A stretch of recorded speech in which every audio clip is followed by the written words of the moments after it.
Welcome back to the deep dive. So today we're focusing on something that feels foundational: whey protein. hmm For a lot of us, it's just a scoop of powder in a shaker bottle, but we are going to elevate it. We're looking at it as a critical piece of biological strategy. Right. This deep dive is really for that high-performing individual, the person who sees their body as, a high-value asset that needs a long-term plan. Our mission today is to just strip away all the marketing noise Yes. and get right to the biochemical strategy. Right. And it's a fascinating story, really, because it started out of pure necessity. And that's the context we have to start with. The sources point out that whey, which is now this multi-billion-dollar industry, was originally, well, it was just industrial waste. Fast-guarded industrial effluent, yeah. And you have to think about the scale of it. It's staggering. For every single kilogram of cheese they made, you'd get about 9 kilograms of liquid whey. It wasn't an asset. It was a huge, expensive disposal problem. Yeah. And it was technology, these sophisticated filtration technologies, that turned this milk serum, this waste product, Into a cornerstone of the entire functional food market. It's a seriously potent dietary tool now. it's all about that precision. Absolutely. The difference between a cheap blend and a precision tool is all in the processing. Okay, so let's unpack the tools themselves. If we're moving from just guessing to having a real strategy, we need to know what we're working with. The market really splits whey into 3 distinct types, all based on processing and purity. Right. We start with the most fundamental form, whey protein concentrate, or WPC. Okay. This is what you get after initial ultrafiltration. It separates out some water, some lactose, and you're left with a product that's typically 70 to 80% protein by weight. I think a lot of people hear that lowest protein percentage and they assume it's just inferior. But that's missing a key detail, isn't it? What are we keeping in WPC? That's a great question. Because it goes through fewer filtration cycles, WPC holds on to these really significant bioactive subfractions. Bioactive, so they're not just building blocks, they do something. Exactly. We're talking about things like immunoglobulins and lactoferrin. And why should someone listening care about those? Well, immunoglobulins are vital for immune resilience. They help mitigate that immune suppression you can get after a really intense workout. And lactoferrin helps regulate iron and has antimicrobial properties. So WPC isn't just for muscle, it's for your overall health architecture. Okay, so moving up the ladder, we get to what most athletes probably use: whey protein isolate, WPI. Yes, WPI. This is a higher tier of purification, often uses something called cross-flow microfiltration, or CFM. Okay. Just imagine pushing the whey through these superfine ceramic filters with immense pressure. It just squeezes out nearly everything that isn't protein. The lactose, the fat, most of it's gone. And you're left with a product that's what, over 90% protein? At least 90%, yeah. So WPI is really engineered for 2 things then: purity and speed. Why is that specific purity so important? It serves 2 main purposes. First, for anyone with low lactose tolerance, it's the ideal choice. You get the dairy protein without the digestive issues. Right. And second, it allows for really rapid gastric emptying. It just moves through your system fast. It's pure protein optimized for quick absorption. And then there's the speed demon of the group: whey protein hydrolysate. Hydro whey. What's the tech here? This is the pre-digested form. They take WPC or WPI and treat it with proteolytic enzymes. So enzymes that break down protein. Exactly. They cleave those long polypeptide chains into much smaller pieces, into dipeptides and tripeptides. So your body basically doesn't have to waste time breaking it down. Precisely. The advantage is all about absorption kinetics. It bypasses the first stages of digestion, which gives you the most rapid spike possible in your plasma amino acid levels. 0 latency for recovery. That's the one. Okay, this is where it gets really interesting. We're moving from definitions to strategy, because there's no single best powder, right? Just the most optimized tool for the job. Let's start with the classic goal: the muscle gain strategy. For hypertrophy, it's all about speed and signaling. So we'd recommend either hydrolysate or isolate, timed right after your workout. Why then? You want to create this rapid influx of amino acids. The technical term is hyperamino acidemia. That sudden spike is the chemical signal that tells your body, okay, stop breaking down tissue and start building it. Switch from catabolic to anabolic. And the most important signal molecule in that rush of aminos is leucine. Absolutely crucial. Leucine is the direct nutrient trigger. It activates the mTOR pathway. The master switch for cell growth. The master switch, and the sources are really clear on this. You need a threshold of about 2.5 to 3 grams of leucine per serving to get that maximal muscle protein synthesis. Anything less, and you're leaving gains on the table. Let's pivot, the weight loss strategy. If you're in a caloric deficit, your priorities shift to efficiency and satiety, right? Exactly. And here, whey protein isolate, just mixed with water, is the strategic winner. Why WPI? It gives you the highest protein to calorie ratio. You're getting maximum nutrient density, usually around 25 grams of protein for, 100, 110 calories. And using water just ensures no extra calories from fats or carbs. And what about satiety? That feeling of fullness. How does protein help there? It works on a couple of fronts. First, protein is the most thermogenic macronutrient. Your body actually burns more calories just digesting it. Okay. But second, and this is key, it stimulates appetite-suppressing hormones, mainly GLP-1 and CCK. Okay, those sound pretty technical. What are GLP-1 and CCK actually doing? Think of them as text messages from your gut to your brain. CCK gives you that immediate feeling of being full, and GLP-1 slows down how fast your stomach empties so you feel full for longer. Whey is brilliant at triggering this system. So WPC for general health, WPI or hydrolysate for speed. What about the beginner or someone on a tighter budget? For the beginner or budget strategy, WPC is the answer. As long as you handle dairy well, it's way more cost-effective. Because the processing is simpler. Much simpler. And you're still getting a complete sufficient amino acid profile. It also has a creamier texture, which, can help with palatability when you're just starting out. But regardless of which type you choose, the sources give this really critical warning. Something you have to check on the label: amino spiking. Yes, this is a non-negotiable audit you have to do.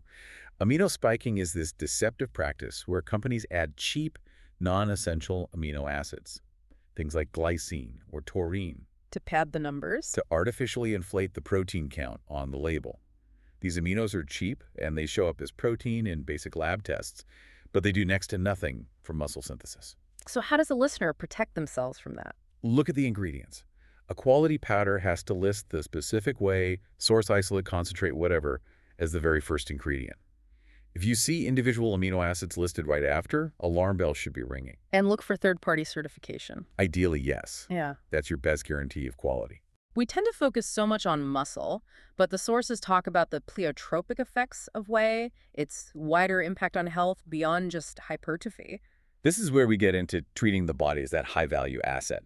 Let's start with antioxidant capacity. Whey is incredibly rich in an amino acid called cysteine. And cysteine is important because... It's the rate-limiting precursor for making glutathione. Glutathione. That's a term you hear a lot. Why is it so important?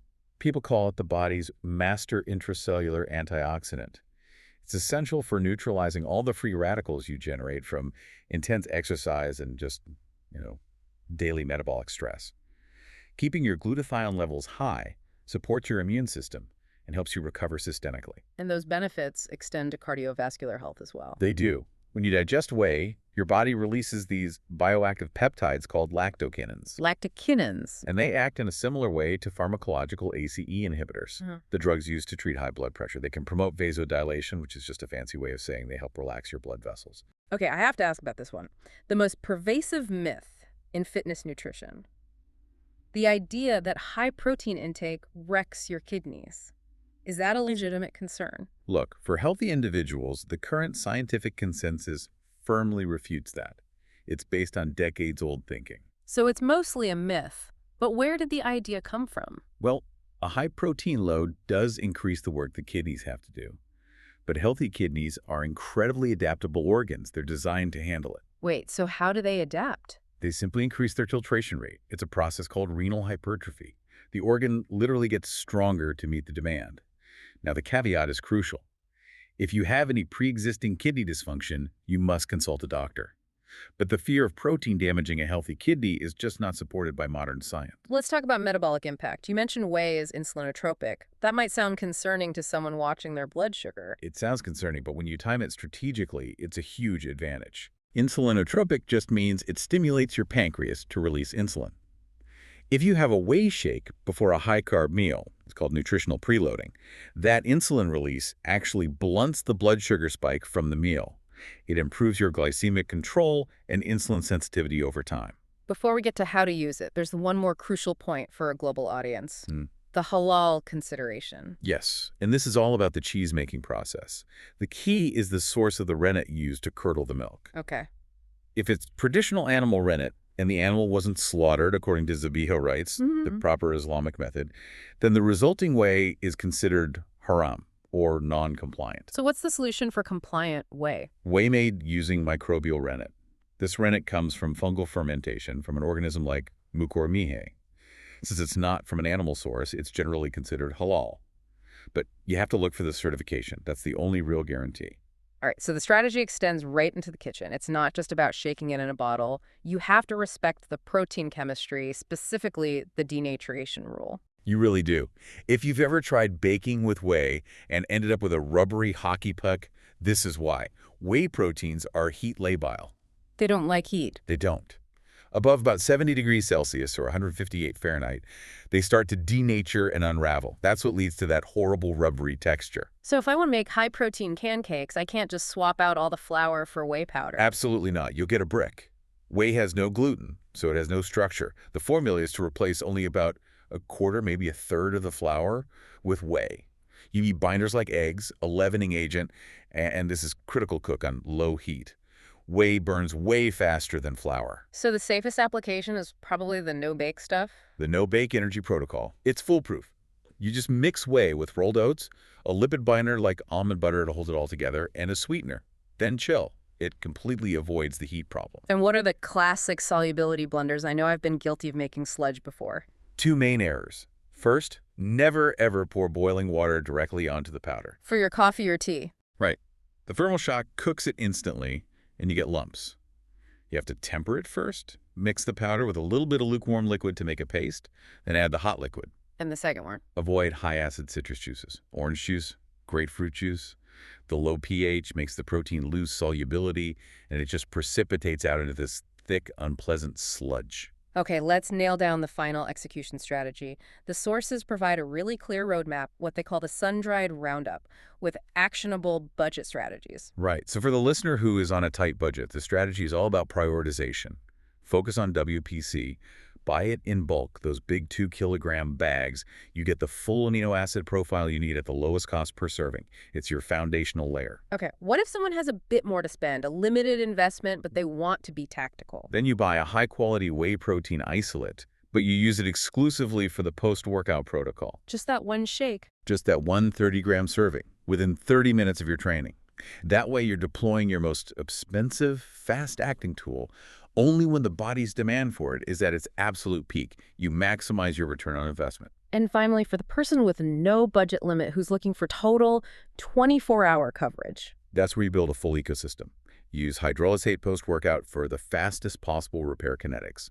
But the crucial addition is investing in micellar casein before you go to sleep. We haven't talked about micellar casein. Why is that essential for this no-limit strategy? Casein is the other major protein in milk. But unlike whey, it forms a gel in your stomach, Okay. which means it digests incredibly slowly. It gives you this steady drip feed of amino acids for up to 8 hours overnight. It prevents that nocturnal catabolism, the muscle breakdown that can happen while you sleep. You add some glutamine for gut health, and you have total structural coverage. So we've really transformed whey protein from a guessing game into a calculated strategy. It's about product kinetics, biological signaling. Right. And we can sum it all up with a few essential rules you should implement. First, calculate, don't guess.